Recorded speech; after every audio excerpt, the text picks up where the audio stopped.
Translation: by serving the feet of the spiritual master, one is enabled to develop transcendental ecstasy in the service of the personality of Godhead, who is the unchangeable enemy of the Madhu demon and whose service vanquishes one's material distresses.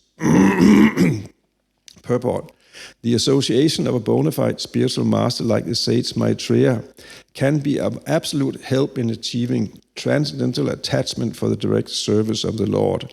The Lord is the enemy of the Madhu demon, or in other words, he is the enemy of the sufferings of his pure devotee. The word Rajasara is significant in this verse. Service to the Lord is rendered in different transcendental mellows or relationships: neutral, active, friendly, parental, and nuptial. A living entity in the liberated position of transcendental service to the Lord becomes attracted to one of the above-mentioned mellows, and when one is engaged in transcendental loving service to the Lord, one's service attachment in the material world is automatically vanquished. As stated in Bhagavad Gita 2.59, Rasa Vajyam Raso Pyasa Padam Dristva Nivartate. Yat Sevaya Bhagavata Kutastasya Matu Drishaha Rati Raso Pavetti Ra Padayo Vyasanadanaha.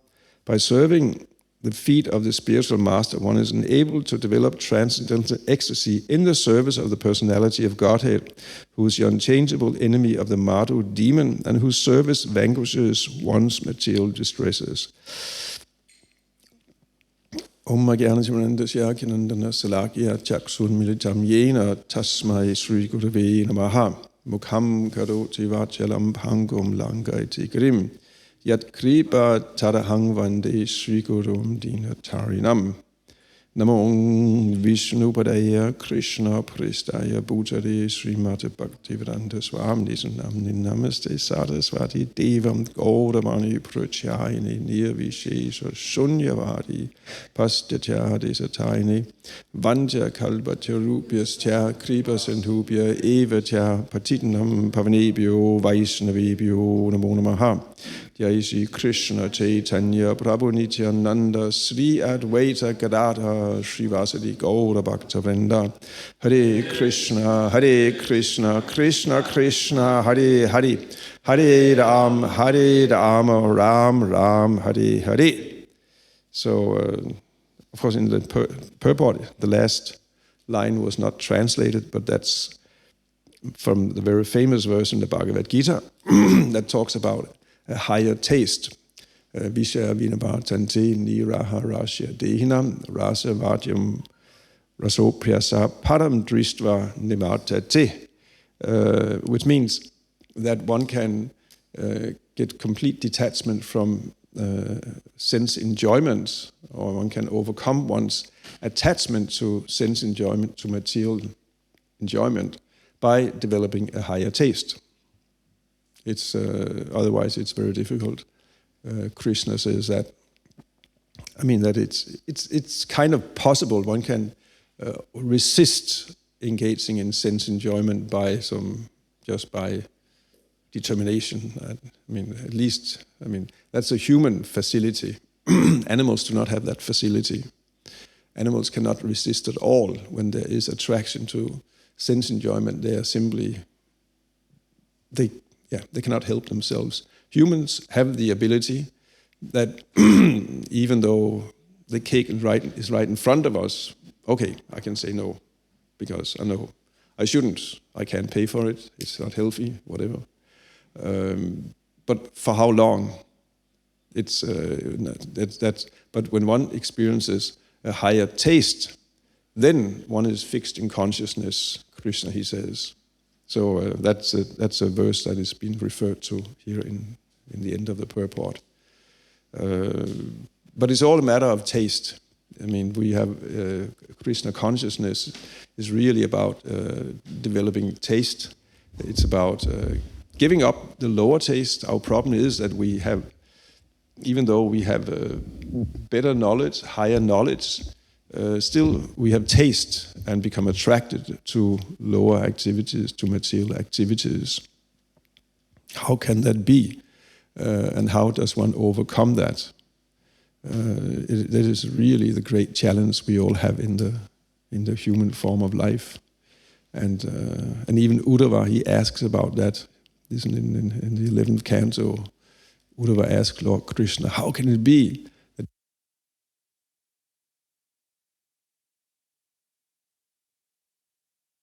how is it possible? And of course, it is, even though higher knowledge is there, but still attraction is there, taste is there. That is, one has to learn how to overcome that taste. And the point is, one needs a higher taste. And therefore, the process of devotional service is a process of developing tastes for Krishna Katha, talks about Krishna, hearing about Krishna, chanting Krishna's name, engaging in Krishna's service in 9 different ways. That's what one is meant to develop a taste for. The whole process is all about that. And if that is not being developed, then one has wasted his time. One didn't accomplish anything. Dharma svanustita pumsam visvaksena katase yat notbadi yadi ratim shrama eva hi kevalam. The word shrama eva hi kevalam are extremely emphatic because shrama means waste, and eva means certainly, and kevalam means entirely. Shrama eva, and he also means certainly. Shrama eva hi kevalam. Eva hi kevalam. It's 3 words, different words, but they mean the same. Absolutely, certainly, indeed, whatever. Waste of time. So what is it that is a complete waste of time? That is, if one is engaged in so many different activities and very important duties, but does not develop taste for Vasudev Katha, or does not develop a taste for hearing about the activities and pastimes and philosophy of the personality of Godhead, of Lord Sri Krishna. That's the whole, that is the test of everything we are doing. We might think that, I did so much and accomplished that, and I made money, and I did, and so on. But then actually, taste is when you open the Bhagavatam. How is it? Is a taste? Are we attracted to hearing Krishna's pastimes? If the mind is flickering and one is again reading this book and like that. So Bhagavan says we have wasted our time. That there should be a taste for hearing Krishna Katha, Vasudev Katha. And it's there. I mean, it's available. I think everyone who is in this Krishna consciousness movement for a certain period of time certainly has some taste. It's not only, we don't only have higher knowledge and acting on intelligence, but also taste must be there. But then again, we can see it can be flickering, and we can keep on going by intelligence and high understanding. No, this is what I want and this is what I should do, even though the taste is not always steady, although some taste is there.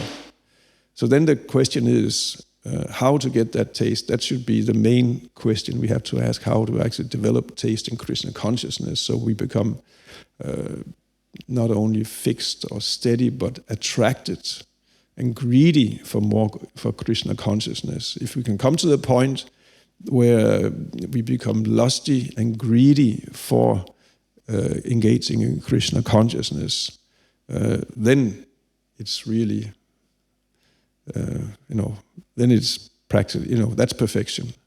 And then from there on, it's practical, automatic. That's the level of,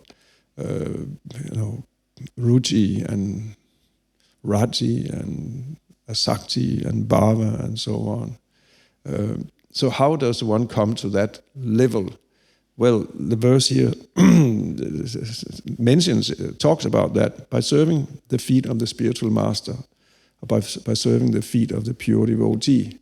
That is actually this is a key to actually developing taste. That is also there in the Bhagavatam, in the same, this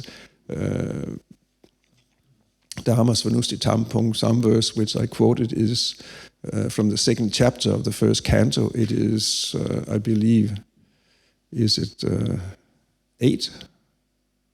1, 2, 8.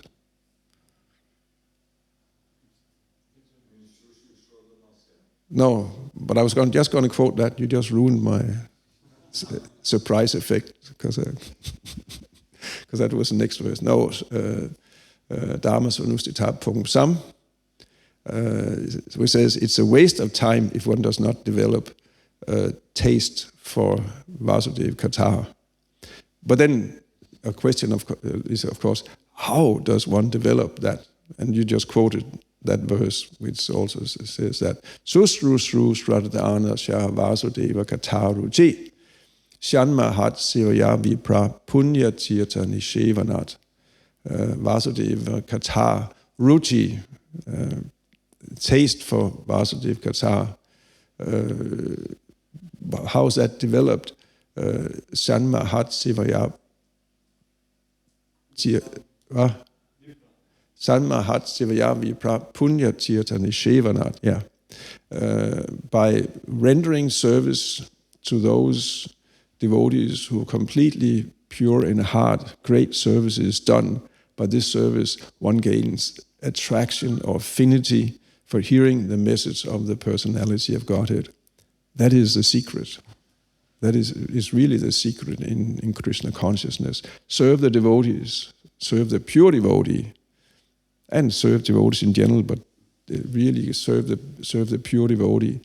Become completely dedicated to the service of the pure devotee. That dedication is the catalyst for developing taste for hearing the message of the personality of Godhead.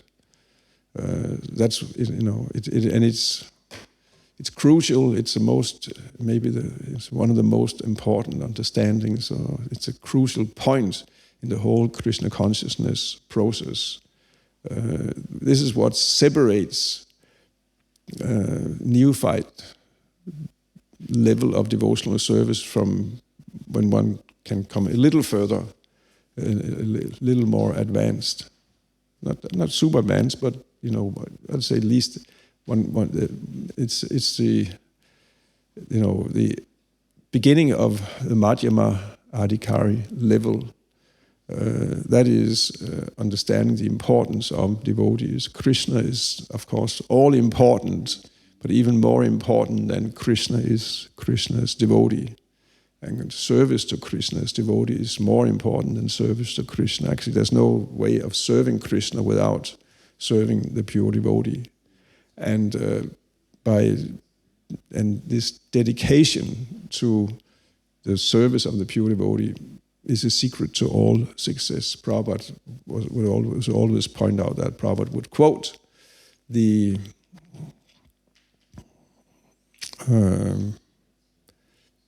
in the purport to Vyasya Yatmika Buddhiya Ekaha Kurunandana in Bhagavad Gita, Prabhupada says that actually the secret of success is dedication, to make the mission of the spiritual master one's life and soul and dedicate oneself completely to that. This is actually... he doesn't quote, he just paraphrases. Yasya Devi Parapat Yata Deta Thakurau. No, actually it's more Yasya Prasada, Bhagavad Prasada, Yasya Prasada, Nagati Gotopi, which we sing every day in the Gaurastakam, written by Vishwanath Chakravarti Thakur. But he paraphrases. He doesn't quote, he just paraphrases that this is, or that Vishwanath Chakravarti Thakur, he explains that is the whole secret to really success in Krishna consciousness. 100% dedication to the pleasure of the spiritual master. From there, everything else will come. We don't have to worry about developing love for Krishna directly, or so on, as long as if one is dedicate one's life to serving the spiritual master, serving Prabhupada in our case, everything will come from there. That's how one develops taste. Serving the pure devotees is the pure devotee and the spiritual master and Srila Prabhupada is really what should be the focus of our lives. And in the daily practical life, meaning serving devotees, as soon as we have a chance to serve a devotee, serve him, serve her. That's what, even in our daily life, if one feels uninspired and not have taste, serve a devotee. But in a bigger context, dedicate our life to the service of the spiritual master, to service of Srila Prabhupada. That is what is going to bring us to the actual perfection. That's how we're going to get taste. The formula is given here. We just have to apply it, and it's been made very easy in our Krishna consciousness movement. Prabhupada's example was perfect. Prabhupada simply dedicated himself 100% to fulfill the order of his spiritual master, Bhaktivinoda Saraswati Goswami. Told Prabhupada that you go to the West, try to go to the West, and teaching, give them the message of Lord Chaitanya. And Prabhupada, he dedicated himself 100% to that without any external motive. That's how he was able to be so successful. He had no motive of going to the West and then go back to India and be famous as someone who has been very successful in the West, although nothing happened. Prabhupada didn't have it. It was not a plan for arranging for a comfortable life when he came back. And it wasn't, of course, there was no monetary interest, or there was no interest except that this is the order of my spiritual master, and I'll try to fulfill that order. And he dedicated himself to that 100%. Prabhupada writes that in the purport in the Bhagavatam, I forgot where it is, but it's very striking that he talks about the mercy of the spiritual master, that it is available, and the spiritual master is very merciful towards his disciples. And even when there might be some material desire in a disciple, the disciple might want to enjoy the material facility of the spiritual master, such as living in a comfortable room in a nice building, and or receiving respect and adoration for being a devotee and like that. So if one has desires like that, the spiritual master may grant it, Prabhupada, he writes, but not the ability to preach Krishna consciousness all over the world. That is not given to a disciple who wants to enjoy the property of the spiritual master or enjoy in any way. That is only given to one who has no desire except to please and satisfy the spiritual master. And we see that's how Prabhupada, he was so successful. So he set the perfect example of how one actually becomes perfect in Krishna consciousness. And he gave the facility also for following in his footsteps very easily, because it's very practical. This Krishna consciousness movement it's a practical thing going on in this modern world. And there's so many practical things that needs to be done to maintain this Krishna consciousness movement and to expand this Krishna consciousness movement. And if we engage in serving that, we will. That is actually our path to perfection. We are practical people, us here in the West, although we're also very impractical. That's a paradox, but we're not meditators, and we're not. We like to do something with our body, with our hands, and something concrete. So this maintaining and expanding this Krishna consciousness movement, there's a lot of practical things that needs to be done all the time. all the time. And if we use our abilities and dedicate them to that, well, that is the way to perfection for us. This is how we can develop our love for Krishna, for the Supreme Personality of Godhead. This verse Purport talks about it actually on the liberated level, how one develops love for Krishna in the 5 rasas and so on. But how do we do that? Well, that's how we do that, by dedicating ourselves to the service of Srila Prabhupada and the spiritual master. Prabhupada said that before he left, very famous, although it is often not quoted in its entirety and therefore can also be misunderstood. But Prabhupada was asked by, I don't remember which devotee who asked him that, Prabhupada, who said to Prabhupada, "We love you so much, we cannot," that Prabhupada it was probably around this time. We are in October right now. We're in like 1 month, about a little more than 1 month before Prabhupada's passing away on November 14th, 1977. So it could be something like around this time. And who was it who told Prabhupada that, Prabhupada, you cannot leave, we love you so much. And Prabhupada was very sober. He didn't get sentimental there. He said, your love for me will be demonstrated by how you can cooperate amongst yourselves to maintain this institution that I have started after I'm not here anymore. Something like that. It's not recorded, with tape recorded, but it's devotees were there and wrote it down, and it was Prabhupada, he said. That was more or less what Prabhupada, he said. It's often simply quoted that your love for me will demonstrate how you cooperate, but Prabhupada that's not the complete statement by Prabhupada. It's you cooperate on maintaining the institution that I have started when I'm no longer here. That's what we should cooperate around.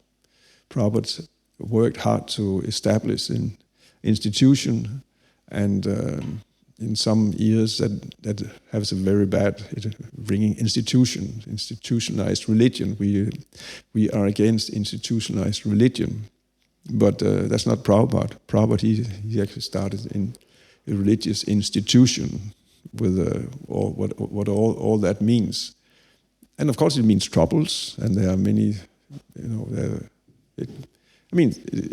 it's a headache, and it has its, many pitfalls, and, it can lead to many, also even misuse of funds and so on. But still, it is required. You need an institution. In this age of Kali, the only strength is an organization. There's no powerful personalities in this age of Kali Yuga. Previously, there were very powerful personalities, Maharajas, Adirajis, Maharaji, he can fight against 10,000 elephants. And then Adirati, that's not Rata. Yeah. So Adirati, he can fight against many Maharajas. So they were strong, just by themselves. They didn't need others' help. Bhima, he could fight against. How many he could fight against? Kamsa, demons were also very powerful back then. But in Kali Yuga, there's nobody who's powerful. The only power is there in organization. It is, and that applies to demons, and that applies to devotees. The powerful, even though we have powerful personalities, seemingly powerful personalities in this modern world, but are they powerful? They're just chicken, actually, bunch of chicken. But they somehow or other they are heading up an organization, and where they have ended up by some, somehow or another, they are heading up an organization. As soon as they are ousted and they are no longer backed up by the organization and things like that, they are completely, weak, completely no power at all. So, and that applies to us also. The organization is where power is in Kali Yuga, and therefore we have to have an organization of devotees. Therefore, Prabhupada started this organization of the International Society for Krishna Consciousness, and worked hard to establish it, and had many, of course, also problems because of it, and many great successes because of that also. It is, it is a mix, as I say. It will be everything. We take, we look at the Catholic Church as an example of a religious institution that is filled with a lot of corruption and so on. And probably it is. And so many scandals and so much complacency and like that. But then again, you look at it, it's giving shelter to millions and millions of people who have actually access to churches and worship of God and like that. That's, and that's the actual thing. All the, the corruption that goes on is actually in one sense minor compared to that. Actually millions and millions and millions of people are having shelter in that institution. So ISKCON will be something like that. It is giving shelter to thousands and thousands, and also millions actually in nowadays, somehow or another. And then there is a lot of also organizational challenges and so on. And sometimes there are scandals, sometimes there's misuse of funding and, and so on. And that's part of the institution. And it's necessary. So Prabhupada, he established this institution, and he said that you can show your love for me by cooperating to maintain this institution that I've started when I'm no longer here. So, of course, one can say then, but I have no love for Prabhupada. But then I take it also goes the other way, that I have no love for Prabhupada. But if I still serve his society and engage in maintaining and expanding society to whatever my capacity is, my love will develop for Prabhupada. It will come as a result. Love will come as an actual result. And through that, that is the, how one enters the actual love for Krishna, for the Supreme Personality of Godhead. And even one shouldn't even worry about that. One should simply worry about how to serve Prabhupada, serve the spiritual master, and it will come from there. That it will come from there. They will recommend us if we are serving their mission, their cause. So they will recommend, here's a nice devotee. You please give him love of Godhead. That's how we get it.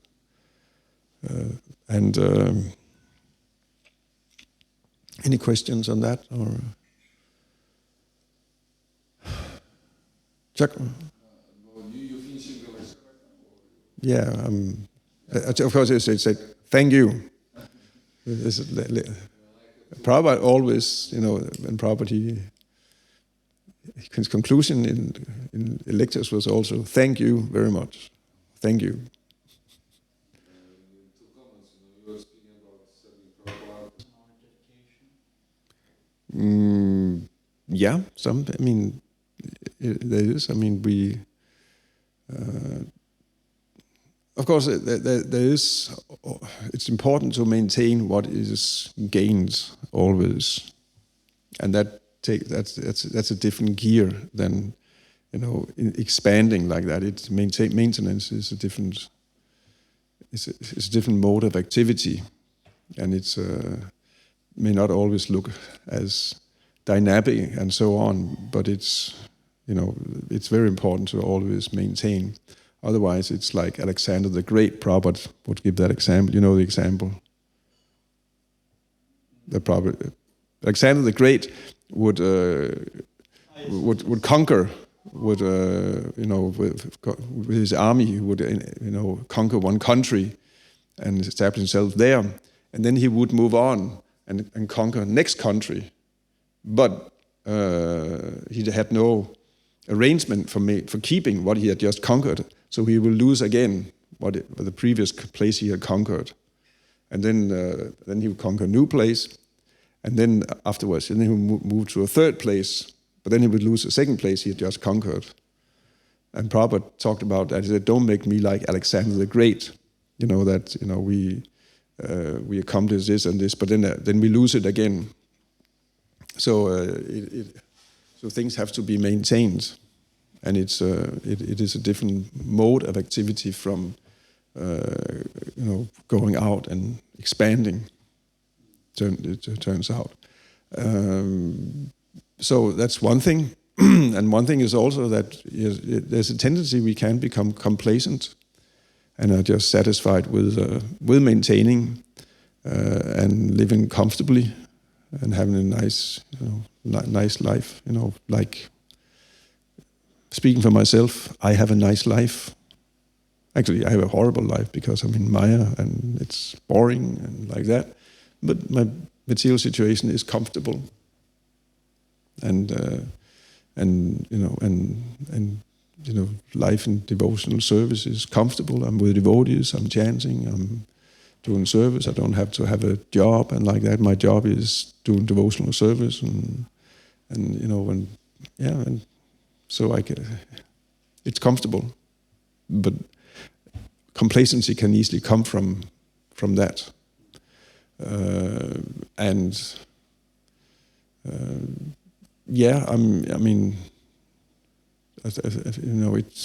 to some degree that is affecting us in many places, that we are complacent, and that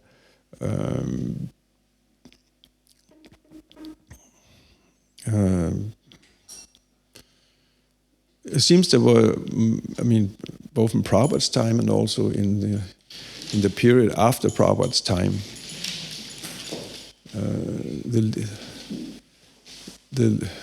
the leadership that was going on was in some ways very progressive, taking chances for Krishna, risking for Krishna,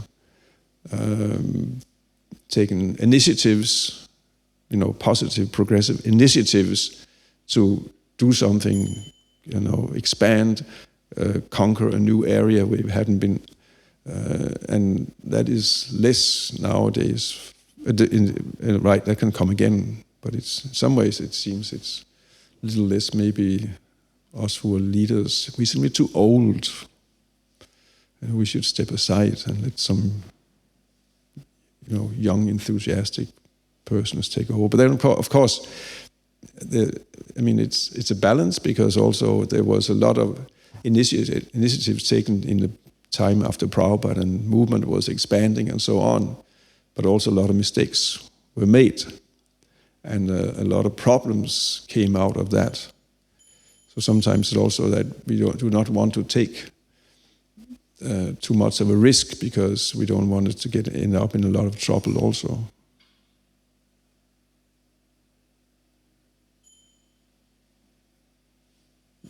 I don't know if I'm answering the question at all.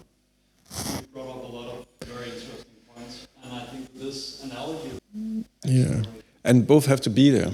If it's just maintaining what is there, but there is no endeavor and meditation on how to expand the Krishna consciousness movement, to reach out, to preach, and so on, then actually you cannot even maintain. It will go back. It will wind back. Then, if that is not there, if there's not a constantly reaching out, attracting new people, giving them the mercy out, having new devotees coming up, taking up services, then if it's only maintenance, then you just end up with a handful old guys who just looking around, where is it? There's nobody here. And they're maintaining, but there's no new people to take over from them. That's a danger that can easily happen. And I can think of places where that seems to be the situation. And we're just waiting for the old devotees to go back home, back to Godhead. I'm sure they go back to Godhead because they've been dedicated like that, but then we're just waiting for them to pass on, and then we close down the operation when they're no longer there and there's no one to take over from them. So if we don't have simultaneously this constant want to expand, want to reach out, then maintenance also cannot, it will not happen. It's almost like if you don't swimming, you have to constantly endeavor. As soon as you just, I'll just maintain, then you sink. That's also there. And we can easily be cowards, but we have to maintain this courage to actually, go out, face people, person to person, and tell them about Krishna consciousness. By books, by preaching, and so on. We can also, I've seen that a phenomenon myself, being affected by that also. We like to hide behind some kind of we sit behind a computer and preach to the world, and we sit behind a microphone and a camera, and then we send programs out to the rest of the world, but we don't confront. We're afraid of actually going out and meeting people. That takes courage to do it. We don't know how they'll react. I would often quote, discretion is the better part of valor. You understand? Valor means courage. Discretion also means intelligence. So we should be courageous, but we should also be intelligent. There are those who are courageous but very stupid, and that doesn't bring us anywhere. So it's you even make harm to the movement. Easily. Becoming like all these type of crazy people. Yeah, easily. If you're not using discretion, actually really using intelligence to understand what should be done, and sometimes it's actually best not to be, too courageous or too confrontational. Can be situations like that. And some ways it's a different world, people are different. Then again, it's also very much the same. It's not that in the 60s, 70s and 80s that you had, everyone was running after Krishna consciousness. You really had to search. Most people were uninterested, useless, and arrogant, and so on. And then you find one there who is interested and can cultivate him, her, and research. And there's another one. They're rare. Devotees are generally rare, and they're out. They're still out there in the modern world. Most are not interested, but then you find here and there, and I don't think that has changed so very much. What has changed now is that in the Indian population, they're so attracted on a much more massive scale than we have ever seen before. That's new. But the Western audience, I'm not sure it's so much different. But again, I'm not super expert either. But some of them, you're here, so there must be some. You cannot be the only one. You're rare, but there must be others are also here and there. And in some ways, there might even be more than there used to be back in the 70s and 80s.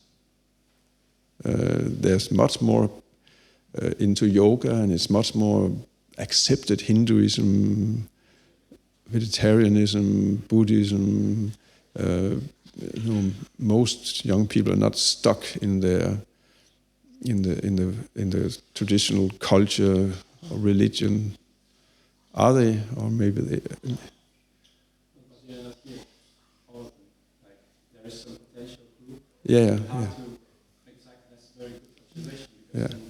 If we know there is those potential groups, then how to push them through the gate? Yeah. So I think it's more us our shortcomings than it's the world out there that is so much different.